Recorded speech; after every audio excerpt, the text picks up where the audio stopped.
Hey everyone, it is Dave, and today is January 28th, 2023. You can see up at the very top of the magnolia, there's the first bloom open of the year. And of course, it's out of sight and definitely out of smell. This tree has a wonderful fragrance to it when it's in full bloom, and it's one of those things that really sets off the new year. It's just that scent of January, kind of like how cinnamon is at Christmas time. The diosma, the pink breath of heaven, is coming into full bloom, looking absolutely beautiful. Walk around here, the lavender still looking very full. A few blooms, not quite open on it, but definitely heavily budded. The leucosium,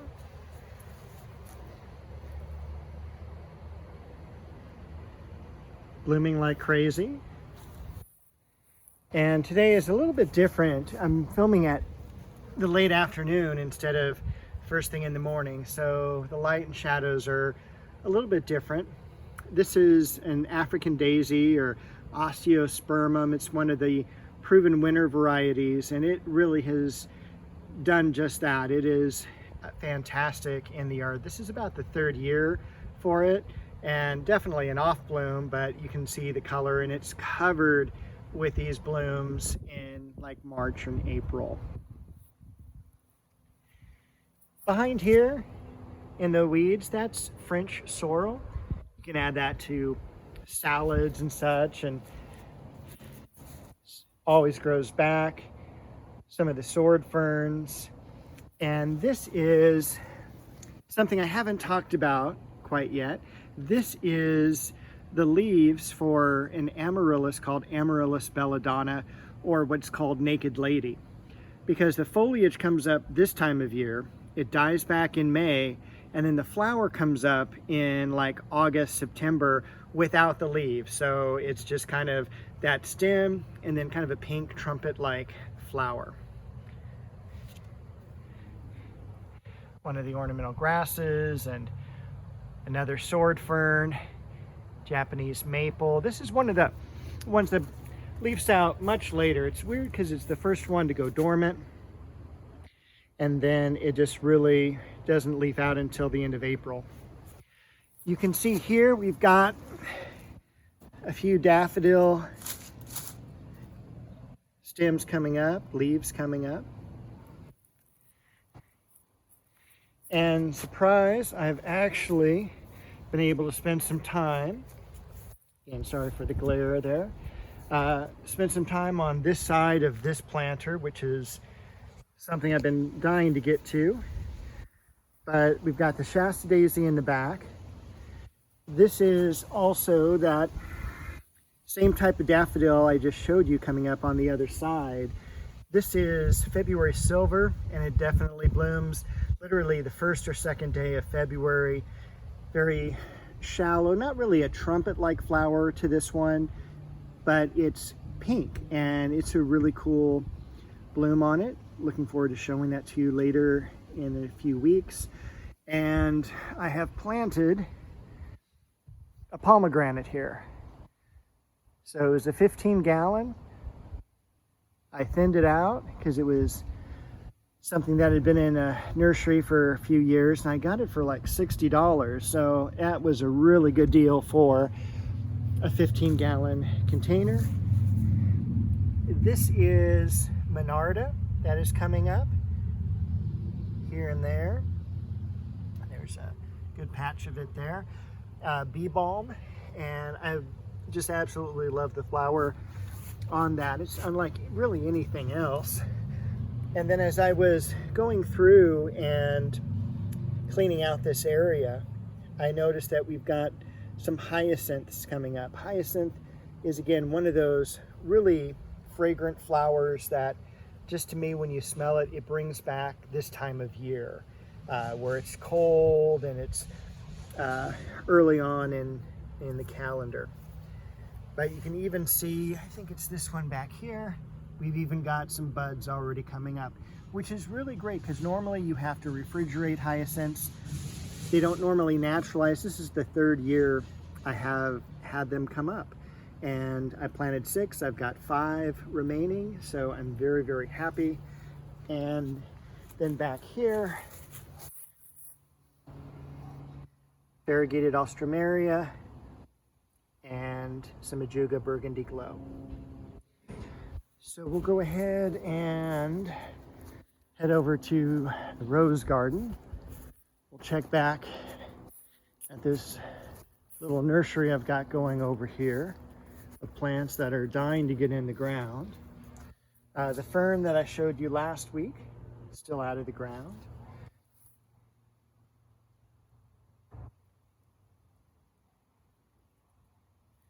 So I've still got stuff to do, and of course, like most of us, not enough time to get it all done. But take a look at this scilla coming up. All those bulbs emerging. Once again, this has been around since the 80s, not in this particular location. This is about the 3rd or 4th location I've had them in, and they've just done fantastic. So I did get some bricks this week, but I haven't put them in, and I also got some extra bricks for another project I'm working on. Plus I kind of want to extend this out and around so you can kind of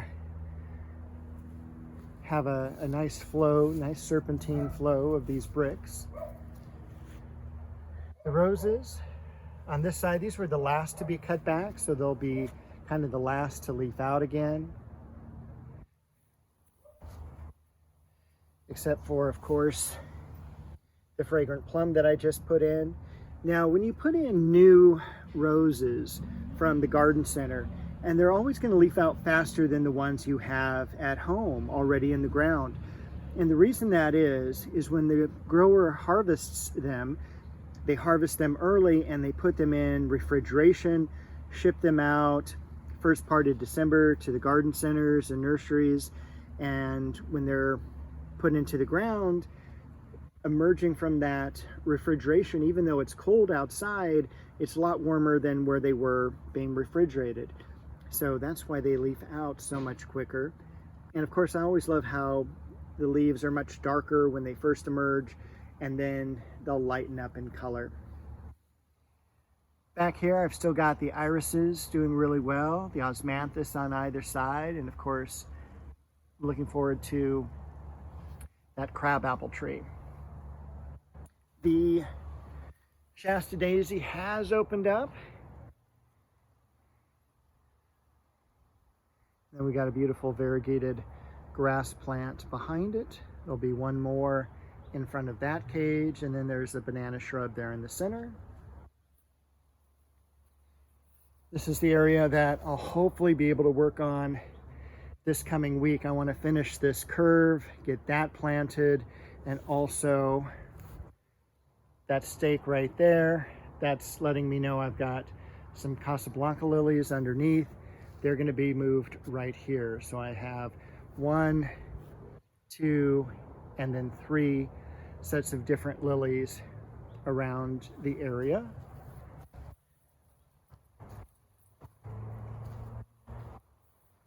You can definitely see this is Duet right here, one of the most flowerful of roses, and that's Queen Elizabeth in the back, and a beautiful bicolor that's actually kind of similar in color to Fragrant Plum. This is Lynn Anderson, and I love the striations on that rock.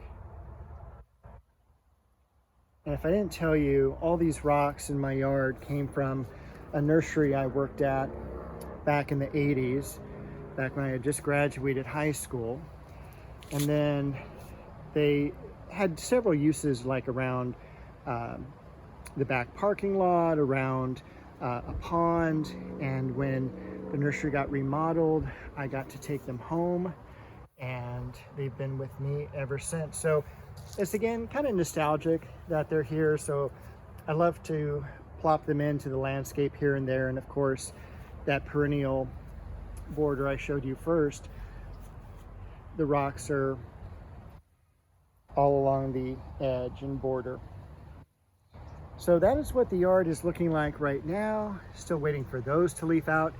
There's a nectarine and a peach, and those have absolutely beautiful double blooms. And then